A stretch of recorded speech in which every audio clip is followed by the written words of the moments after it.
Hi again, it's John McGuigan, Glasgow Dog Trainer and Behaviour Consultant, www.glasgowdogtrainer.co.uk. I'm going to talk today about prong collars. Now, I'm going to preface that by saying I don't use these collars. I used to use them.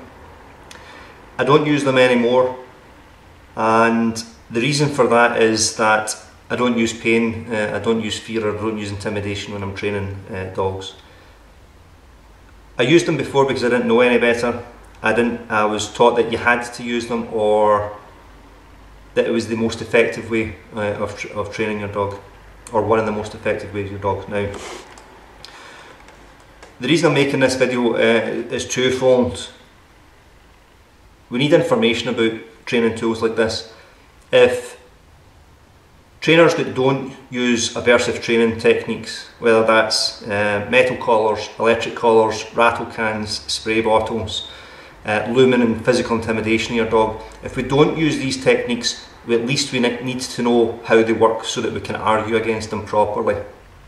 If you are going to use these techniques, then you need to know how and why they work.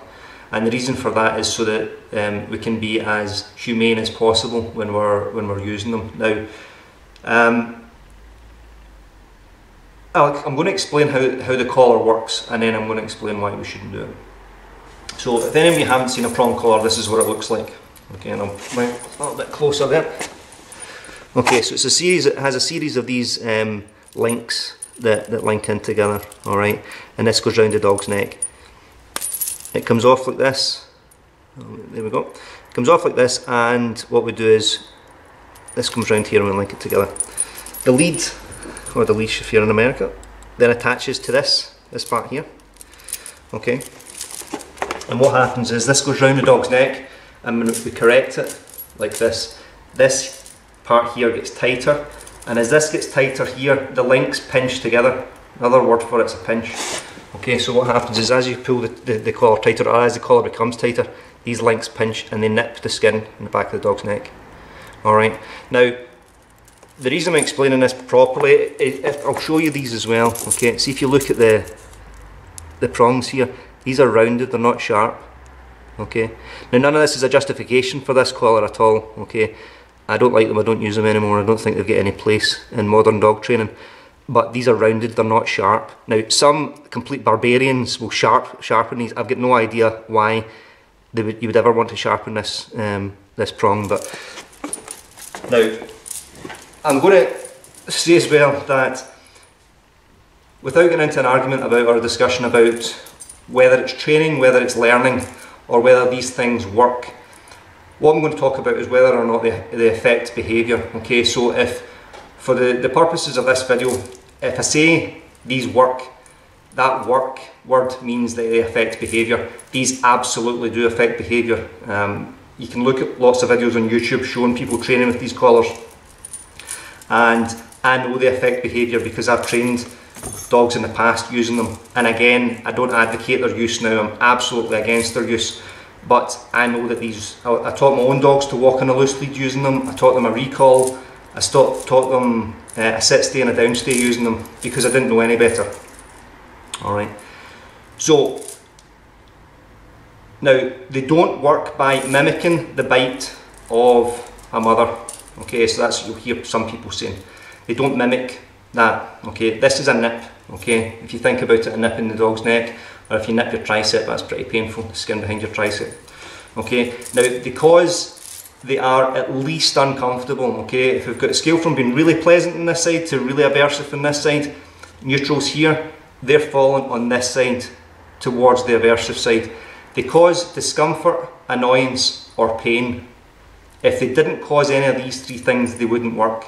And you either apply this, and when the dog stops doing what you're looking at to do, you take the pressure off, that's negative reinforcement. So what you could do here is the dog, you're wanting the dog to sit, you correct the dog till it sits. When the dog sits, you then stop correcting the dog in a collar. So that's negative reinforcement. We're removing the negative, the pressure that this causes, in order to reinforce the sit, so the dog sits. So the dog then, when you say sit, the dog will put his backside on the ground as quickly as he can so that he's avoiding this. Okay.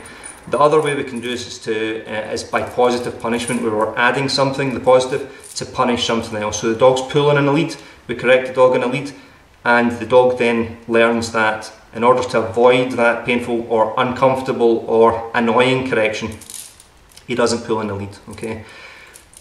Some people say that the dog self-corrects, so what they do is they just hold the end of the lead, the dog walks forward, hits the end of the lead. I can understand where they're coming from this, but the trainer or the owner made the decision to put this on the dog didn't, so the dog's not self-correcting anything, okay?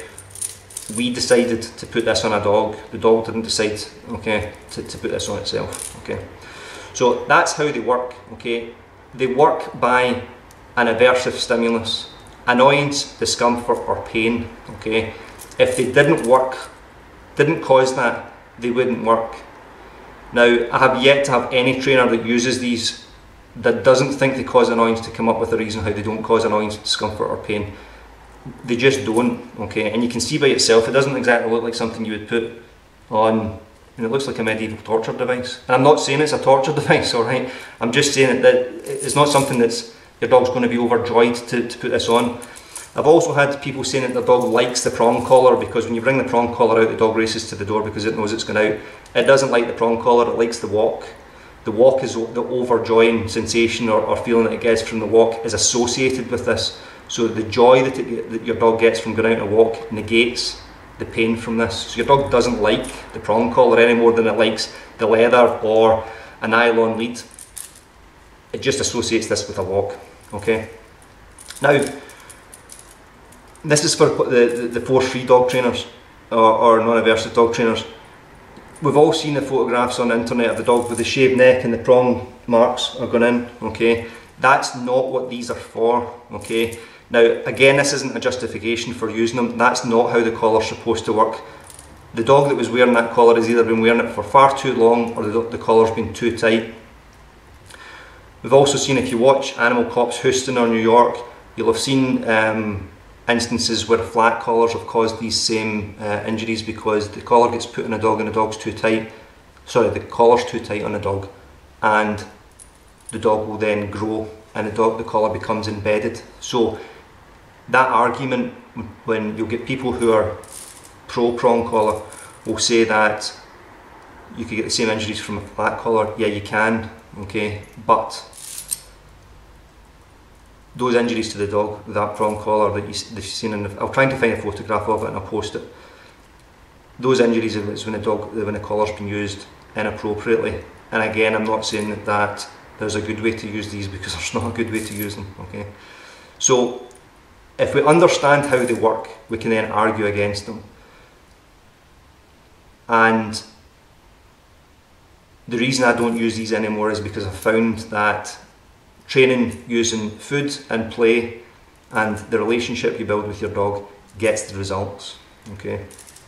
The other thing that why these can be harmful as well is that if you're trying to get, say your dog is reactive to other dogs and lunges in the lead, you don't want your dog to lunge in the lead at another dog.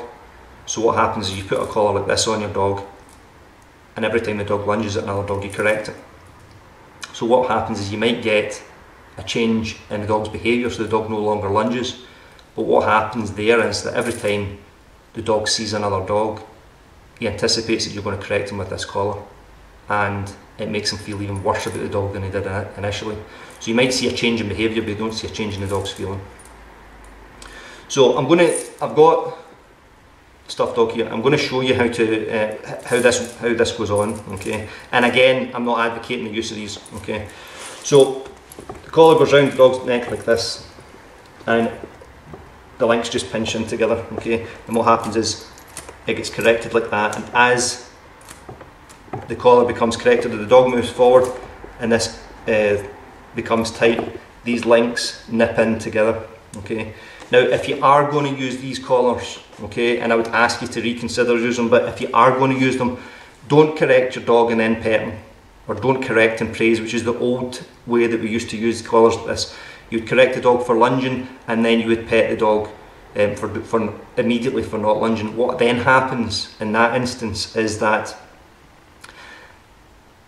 the reinforcement the dog gets from being petted or being given a piece of food for not lunging or for remaining in the heel position becomes classically conditioned to the correction in the collar, which means that If every time the dog is corrected in the collar, immediately afterwards he receives a treat or praise, this collar, which you're using to stop the dog from doing something, now actually reinforces the dog's behaviour. So what happens then, this then becomes a conditioned reinforcer rather than an unconditioned punisher, which is what we're using it for.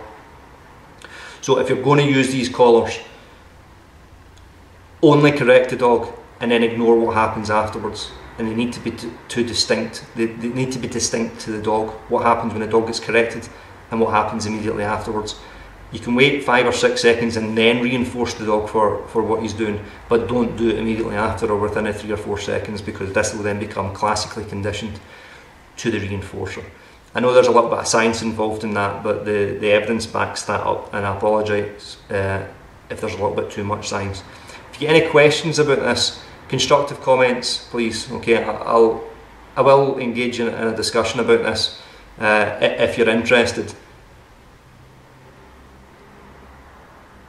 But if you're interested in having a discussion with me, you can put comments below. But that's hopefully to explain to both the last thing I'll say as well is, if you are using this, at least be honest enough to know that you're using it as an aversive stimulus that your dog's going to avoid, and that's a matter for your own conscious or your own training practices or your own skill level.